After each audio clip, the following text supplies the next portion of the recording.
There are players baseball remembers because they were impossible to ignore. The superstars, the champions, the men whose names became bigger than the game itself. And then there are players like Graig Nettles, 22 seasons. More than 200 hits, 390 home runs, more than 300 runs batted in, 6 All-Star selections, 2 Gold Gloves, 2 World Series championships, and nearly 70 wins above replacement. Those numbers belong to a player who should be part of the conversation about the greatest third baseman of his generation. But today, how often do you hear the name Graig Nettles? He played for the Yankees during one of the most dramatic periods in franchise history. He shared a clubhouse with Reggie Jackson, Thurman Munson, Ron Guidry, Catfish Hunter, and other stars whose personalities filled the headlines. And at third base, he lived in the shadow of 2 giants. First came Brooks Robinson, then came Mike Schmidt. Between them, Nettles could almost disappear. But then came one October night in 1978. The Yankees were down 2-0 against the Los Angeles Dodgers. They desperately needed a victory. And while Ron Guidry dominated from the mound, it was Nettles who repeatedly seemed to appear exactly where the baseball was going. One impossible stop, then another, then another. Ground balls that looked destined to become hits suddenly became outs. Runs that seemed certain suddenly disappeared. By the end of the night, the Yankees had won, and for one unforgettable game, nobody could overlook Graig Nettles. So what happened after that? How does a player who spent 2 decades producing at an elite level, who helped win championships, who made one of the greatest defensive performances in World Series history, become a name that even baseball fans sometimes forget? Was it his batting average? Was it his personality? Was it the era he played in? Or was Graig Nettles simply unlucky enough to play third base while baseball was busy watching other legends? Because the story of Graig Nettles isn't about a player who failed to become a legend. It's about something much more fascinating. What happens when a great player spends his entire career standing next to greatness? Before Graig Nettles became a Yankee champion, before the World Series heroics, before the arguments about his Hall of Fame case, there was a much simpler problem. Nobody expected him to become a legend. Nettles reached the major leagues in 1967, beginning a career that would eventually stretch across 22 seasons. He was not an overnight sensation. He wasn't the young superstar everyone was waiting to see. Instead, Nettles built his reputation the old-fashioned way, season after season, at third base, with a bat that produced power and a glove that quietly saved runs. And that word quietly would become important, because Nettles' game was easy to underestimate. His career batting average was only .248. For a player who hit nearly 400 home runs, that number could make him look ordinary at first glance. But baseball isn't played by batting average alone. Nettles could change a game with one swing, and at third base, he could change a game without touching the ball with his bat. His reactions were exceptional, his hands were reliable, his arm was strong, and he had the instincts required to handle some of the hardest hit balls on the diamond. The position itself demanded courage. Third base is close enough to the batter that a line drive can reach the fielder almost before he has time to react. There is no room for hesitation. One wrong step, one fraction of a second, and the ball is already past you. Nettles made those decisions again and again, but there was a problem with being an exceptional third baseman in his generation. Brooks Robinson existed. Robinson had already transformed the position into something almost mythical.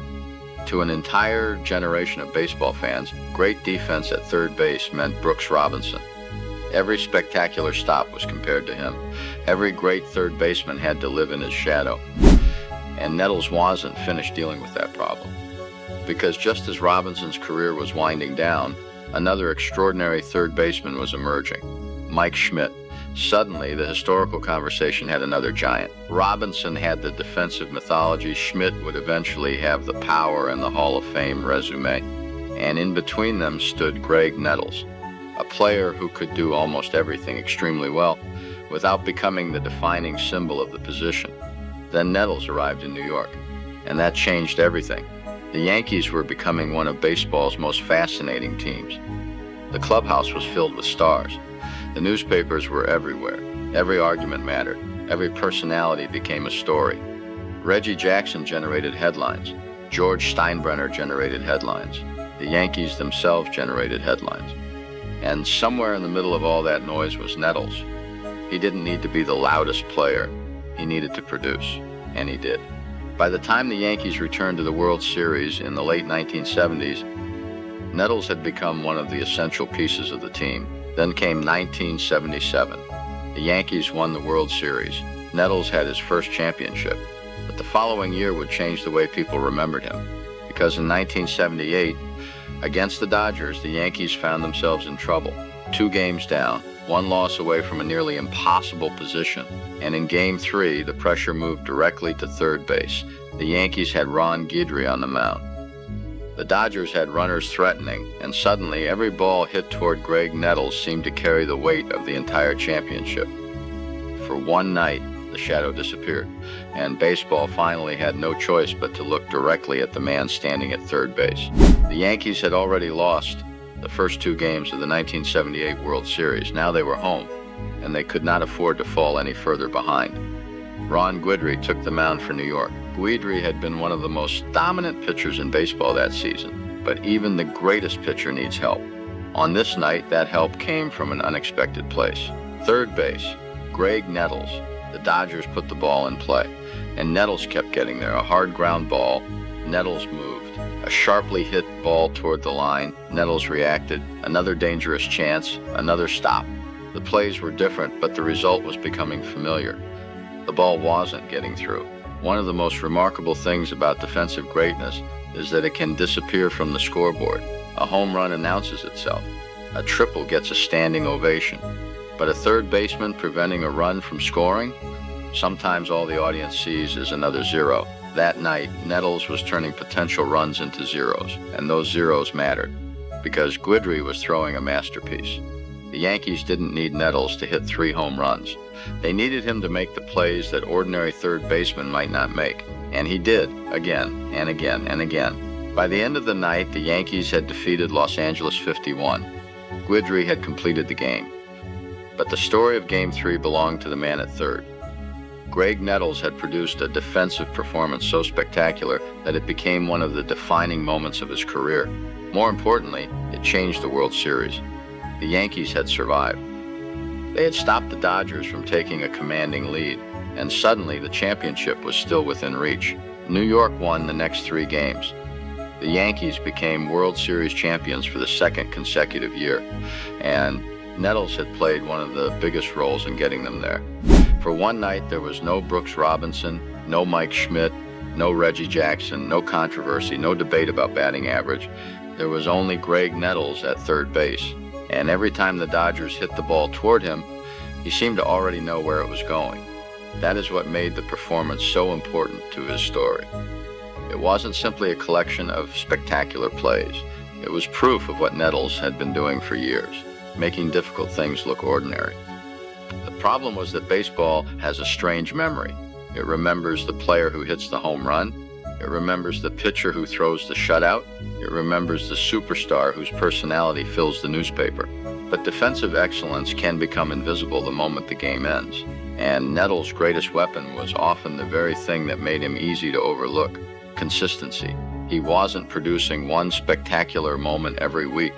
He was preventing small disasters every night. He was turning difficult ground balls into outs. He was saving pitchers from trouble. He was giving his team another chance. And that kind of greatness rarely creates mythology as quickly as a 500-foot home run. But there was another problem waiting for Nettles. The Yankees had won. He had become a champion. He had produced one of the greatest defensive World Series games of his era. Yet, his relationship with New York was about to become increasingly complicated. And as the headlines moved away from what Nettles did on the field, they began focusing on who Graig Nettles was off it. Graig Nettles had already proven that he could play. The championships were real. The home runs were real. The defense was real. But baseball has never judged players only by what happens between the foul lines. And Nettles was not always an easy man to fit into the Yankees world. He was outspoken, competitive, and willing to challenge people around him.